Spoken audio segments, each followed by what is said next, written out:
वैदिक ज्योतिष में तृतीय भाव को बहुत ही महत्वपूर्ण माना जाता है। इस भाव में किसी शुभ ग्रह का बैठना जातकों को शुभ परिणाम दिलाने वाला बन जाता है।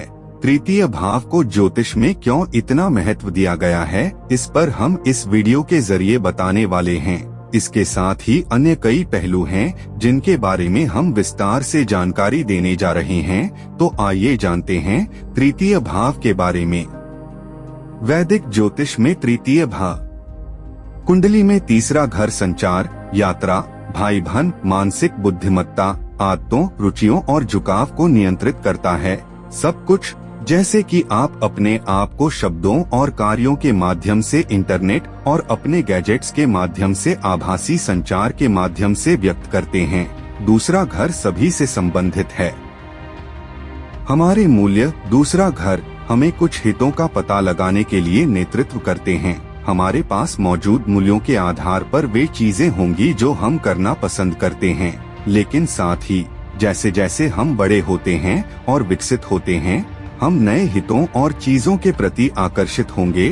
तृतीय भाव काम का भाव माना जाता है, जिस स्थान पर हम अपने व्यक्तिगत हितों को सबसे ऊपर रखते हैं। यह घर आपके शुरुआती जीवन के माहौल जैसे कि भाई बहन, पड़ोसी, प्राथमिक विद्यालय और यहाँ तक कि आपके दिमाग से भी संबंधित है। इसके अलावा वैदिक ज्योतिष के मुताबिक इस भाव में मिथुन और इसका शासक बुध है, जो संचार ग्रह है। इस प्रकार गपशप, बातचीत और छोटी बात इस घर का हिस्सा हैं। क्योंकि तीसरे घर के जातक अभिव्यक्ति से प्रेरित होते हैं, एक अपने भाई बहनों के साथ साथ काम और पढ़ाई के दौरान निकट संबंध बनाने के लिए जाना जाता है। तृतीय भाव हमारे मानसिक झुकाव और याद करने की क्षमता को नियंत्रित करता है, जबकि कुंडली में 9वां घर उच्च शिक्षा के लिए है। तीसरा घर पढ़ाई का भी संकेत देता है। तीसरा घर भ्रातृसंघ के लिए है, जो हमारे छोटे भाई या बहन के लिए हमारे विचारों को दर्शाता है। यह तीसरा घर भी है जो यह निर्धारित करता है कि हम लोगों के साथ जानकारी कैसे संलग्न और विनिमय करते हैं। वैदिक ज्योतिष में तीसरे घर को सहज भाव के रूप में संदर्भित किया जाता है और इसलिए यह जुड़ा हुआ है प्यार, बंधन, देखभाल और साझा करने से। यह सब हमारे परिवार के सदस्यों, विशेष रूप से छोटे भाइयों या बहनों, दोस्तों, रिश्तेदारों, बड़े समुदाय या यहाँ तक कि हमारे प्राकृतिक परिवेश के साथ हो सकता है। तीसरे घर का उचित विश्लेषण हमें अपने निजी जीवन के साथ साथ मानव जाति के सामूहिक सांस्कृतिक विकास में उपलब्धियों के उच्च स्तर तक पहुँचने में मदद कर सकता है।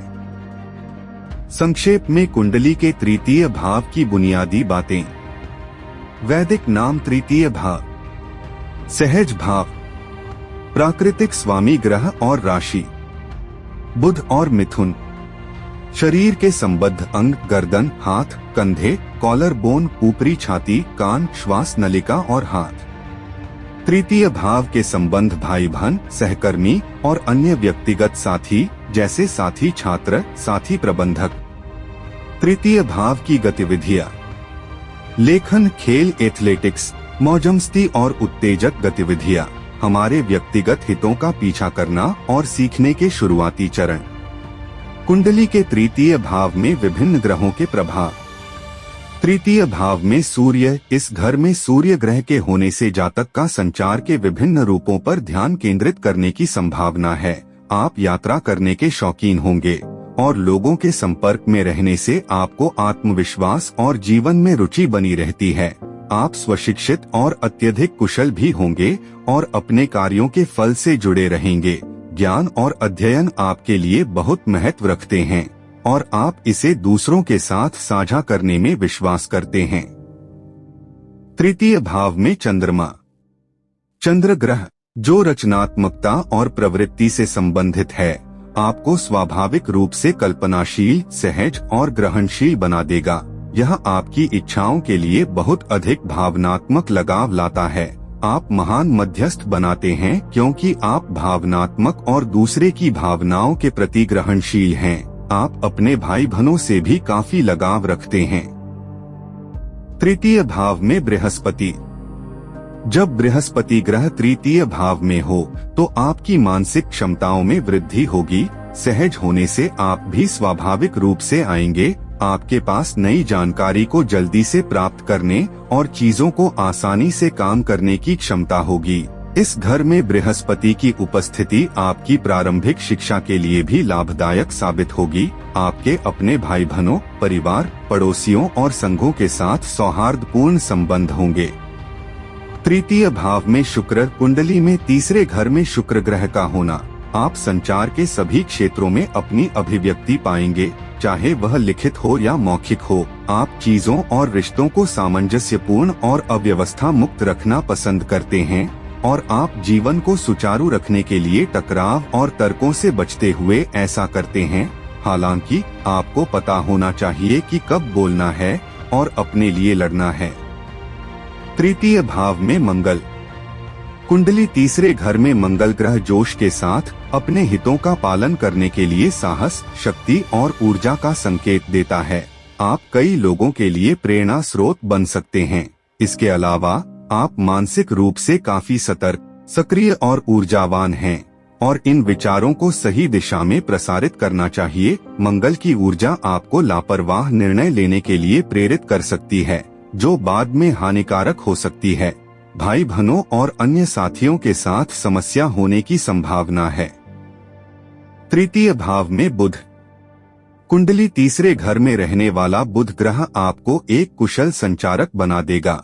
आप में साथियों के बीच सहयोग करने की स्वाभाविक प्रवृत्ति है। बुध आपके लिए अपने मन की बातों को व्यक्त करना आसान बनाता है। आप दूसरों के साथ संपर्क साधना और रुचि के सामान्य क्षेत्रों को बनाना पसंद करते हैं। आपकी बुद्धि और कौशल का स्तर उच्च है। हालांकि आपको एक स्थिति से दूसरी स्थिति में जाने की समस्या हो सकती है। तृतीय भाव में शनि, कुंडली तीसरे घर में शनि की उपस्थिति आपको गंभीर और व्यवस्थित बना सकती है और संचार के कारण आपको समस्याओं का सामना करना पड़ सकता है। शनि ग्रह की स्थिति आपको परिवर्तन का विरोध कर सकती है और आपको नई परिस्थितियों के अनुकूल बनाने में भी आपको धीमा कर सकती है। आपके पास एक महान एकाग्रता और आत्मनिरीक्षण शक्ति है। आप वे मित्र बनाएंगे जो आपसे पुराने हैं। तृतीय भाव में राहु, जब राहु ग्रह तीसरे घर में होता है तो यह आपके लिए एक अच्छा भाग्य, धन का संचय, पड़ोसियों के साथ सौहार्दपूर्ण संबंध, यात्रा और लेखन और प्रकाशन में सफलता का संकेत देता है। आप में क्रांतिकारी बनने की क्षमता को बढ़ाता है। तृतीय भाव में केतु, तीसरे घर में केतु ग्रह का विराजना आपके पास कौशल और जानकारी की महारत देगा। फिर भी आप अपने आप पर संदेह करेंगे। आप एक शिक्षक की तलाश करेंगे जो आपको व्यक्तिगत हितों और व्यक्तिगत शक्ति की दुनिया से परे ले जाएगा। एक अनुकूल केतु आपको एक साहसी व्यक्ति बना देगा। यह आपको दार्शनिक मानसिकता भी देगा। तीसरे घर में एक पीड़ित केतु आपके भाई बहनों के साथ साथ आपके सहयोगियों और सहयोगियों के साथ आपके संबंध को खराब कर सकता है। तो दोस्तों, अगले वीडियो में चौथे भाव के बारे में जानेंगे और ये जानकारी कैसी लगी कमेंट बॉक्स में जरूर बताइएगा।